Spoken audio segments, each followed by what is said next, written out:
Баршаңызға сәлем достар, сіздермен бірге Қарлығаш. Бүгін мен өте дәмді бірінші жасағаннан күшті шығатын пончиктің рецептімен бөлісетін боламын. Ол үшін ең алдымен жылы сүтке ашытқы, қант, жұмыртқа, сары май, су, ұн қосып, жұмсақ қып илеп, 1 сағатқа жылы жерге қамырымызды ашытып қоямыз.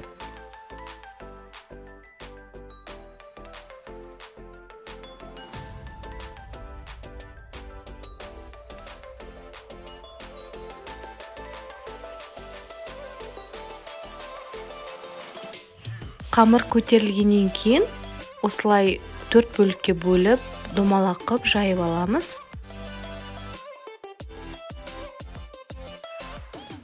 Қамырды қатты жұқа қылып жаймаймыз.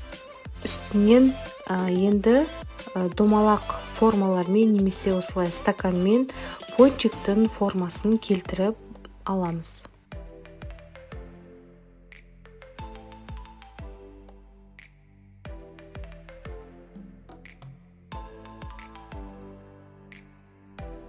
Енді қызып тұрған майға пончиктарымызды 2 бетін қызарғанша қуырып аламыз.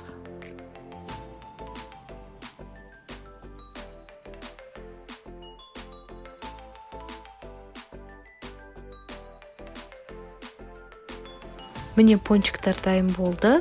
Енді өз қалауларыңызбен шоколадтармен, кокос ұнтағымен, нутелламен әсемдеп дастарханға ұсынсаңыздар болады. Видеоны соңына дейін көргендеріңізге рахмет.